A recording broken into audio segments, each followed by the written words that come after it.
Hello and welcome back to the Budge and Macabra show, and in this episode you will be watching the tutorial footage of the Norn. I am Budge. And I am the Macabra Cadabra. Boy am I excited! Yeah, you can just tell. And as Budge is happily showing here, spelling names wrong is not a good idea. You will never find someone. Yep. Yeah, I figured it out eventually. Yes, it did take a while for Budge to actually figure everything out. It took him about 20 minutes to realise that I'd even tried to speak to him through the game. Yeah, you'll notice that a bit later. Now we'll shut up because conversation. Spoiler alert. Are you here to take part in this year's great hunt? Of course I am. Just tell me what needs to be done and stand clear. Hunt down the wildest animals you can find and take trophies from your kills.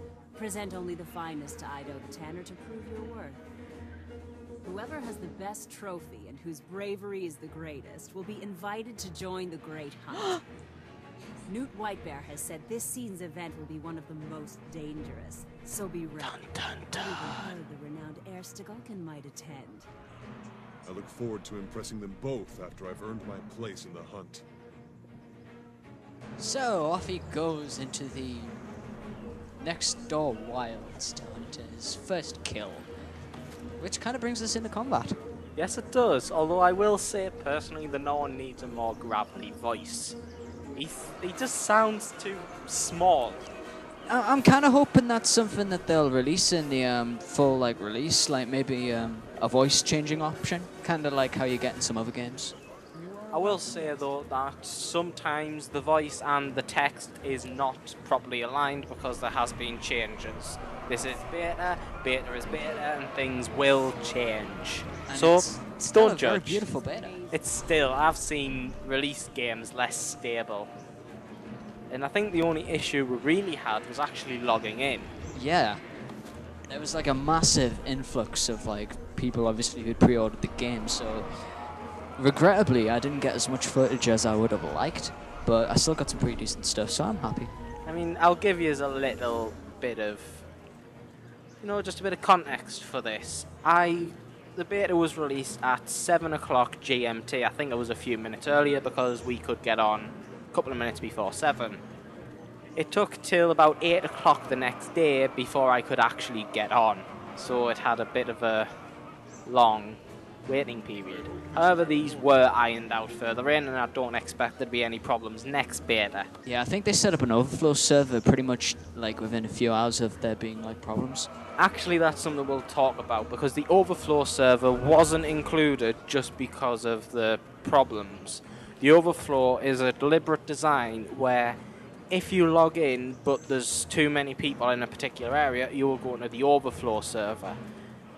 So it keeps the populations a bit evenly spread across the two, and you will be automatically switched over when spaces open up. I think I spent most of my time in an overflow server actually. I spent all my time in the overflow server, and there was no difference. You take your progress over no matter which server you're on, which is really useful. It makes everybody happy. And now Budge has finally actually entered combat, so let's talk about Yes, combat. sorry it took so long. Yes, Budge has a habit of just wandering about for a while. There was about 10 minutes of footage where he did nothing. Unfortunately for you won't get to see that footage. Yes, I was completely cruel and cut out the useless footage. Now we'll actually talk about combat and not get distracted. Yes. So if you've played an MMO before, which I'm sure a lot of you have, although some of you might not, so I'll describe a bit more. You basically stand there and swing your weapon, and swing your weapon again, and swing it again until it dies. You don't move, you just stand there and hope that it doesn't get through your armor and kill you first. Now, as you can see here, Budge is actually moving, and it's a lot more active. There's a bit of an example of the dodge feature there. Yeah, so there is a dodge mechanic, which is quite new to MMOs actually, because apparently moving in an MMO is really difficult to do now, because no one's been doing it. Yeah, I mean, I was aware of it simply because you told me about it. Yeah, well, if you've watched any of the original press beta, you will see hardly any of them dodge, because it's a really new mechanic. And dodge works on the principle that while you're dodging, you will take no damage. So, if an enemy is preparing a large attack, you dodge out the way and you take no damage, which is really logical rather than just hoping that your armor will take all the damage for you, which is just a lie. It's actually quite surprising that they didn't think of putting a dodge feature in the MMOs before now. I know you'd think that with the influx of MMOs they would have included it, such as Star Wars The Old Republic, which I will rant about as well at some point. Add that to the Skyrim list as well. I didn't play much of like SWATO, but what I did see was pretty decent. But we'll probably save that for another episode. Yeah, we'll save that for another episode, because this is Guild Wars, not Star Wars. Anyway, Although it's both war-based. I think now would be a good time to talk about like the dynamic events, because there was a slight example of one just a few minutes ago. Yes, dynamic events. Well, dynamic quest system in general. Now, in case you've never played an MMO before, and if you have, please forgive me. I know you don't want to hear it again. But you go to a person who has generally an exclamation mark over their head. You scroll through a massive line of text. You click accept if you've actually bothered to read it. Most people will not. Yep, like me. You go kill some enemies that are standing in a field somewhere, and then you go back to said person and turn it in and get money, although you will not read the text quest. Text quest?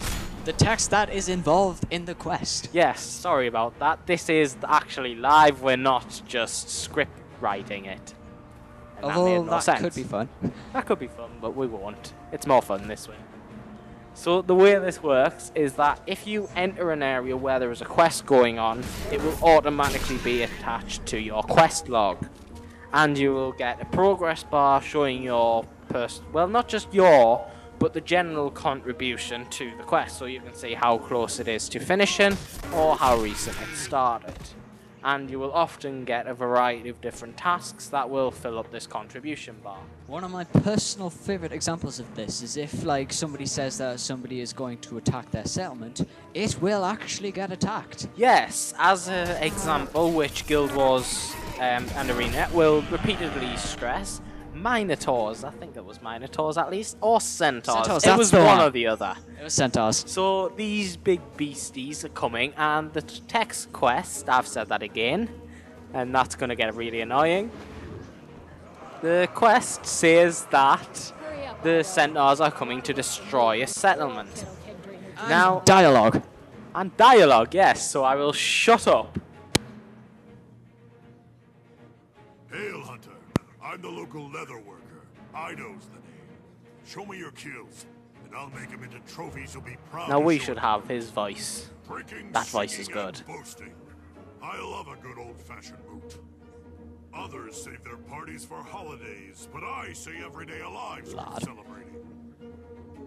Hey, Newt, look at this impressive trophy. Worthy of the great hunt, I'd say. Although I think White Bear's a bit of a Skilled enough to defeat your unimaginative name. and wise enough to revere their spirits. They can get away with it. They have to come up with tons of names. True. By my own hand, I've brought the mighty worm Isormir. He waits above in the plateau for one such as you to challenge him. The great heir Stegalkin watches over him now, waiting for the hunt to commence. When it is time, you and the others will go to the high ground over the valley. There you will face Isormir. Claim victory if you can. I can, and I will. This is where my This is where legend my legend begins. So much for shutting up, Lewis. Yes, I can't resist from speaking. I love my voice, what can I say? Now what was I actually talking about? You were talking about dynamic quests. Yes, I was, but where did I get? Actually, yes, I remember now. So, these so-called beastie centaurs are coming to attack a village. In a normal MMO, these would be standing in a field and they would pick daisies for eternity until someone kills them. In this game, if you do not intervene, that village will unfortunately be destroyed by the centaurs. Though I'd imagine it would respawn eventually. It doesn't respawn. This is what I like about the quest system. If you fail a quest, it starts another quest. Such as if the centaurs destroy this village, then they may try to set up their own encampment. In which case a quest may pop up saying, hamper the progress. So you could steal tools, you could kill centaurs, you could do whatever it does to help. If you succeed and you push them back, you might launch a counter-attack against the centaur camp. And then the chain goes on until you eventually kill their leader or something. In which case it will eventually respawn. And personally, I think some of the quests do respawn too quickly. Whether this is beta just to get people to do them a lot, or if this is actually the times, I don't know. Combat mechanics. Yes, as you've seen there, the worm curled up, Budge didn't dodge, therefore it knocked him back and did quite a bit of damage. Something else I would like to point out about combat mechanics is, well, one of my personal favourite features actually, is that you do not unlock abilities by unlocking them when you level up. You unlock more abilities with certain weapons by using that weapon. Yes, for every kill, what I've noticed mostly is that its one kill is around about 10% of the progress. So as you can see here, the tutorial is barely finished, and Budge has already unlocked the 3 skills for his weapon. Also, there's knockdown mechanics. That's definitely something I've not really seen in like MMOs that much. Trust me, they're there. They're there, but I don't think they're quite as like detailed. You can't really actually fight back. You have to sit there and wait for someone to revive you. Yeah, no, it's yes. Whereas you can, yeah. Yes, Budge was talking about knockdown. I think he's on about the downed mechanic. That's what I meant. Yes, when your health bar reaches 0, you are knocked down and on the floor, and you get 4 unique skills. If you kill an enemy during this time, you will rally. And this video is wrapping up, so we will keep it short, and we shall see you in the next episode, where you see some more examples of dynamic quests and lots of other fun stuff. And big ice worm destroyed.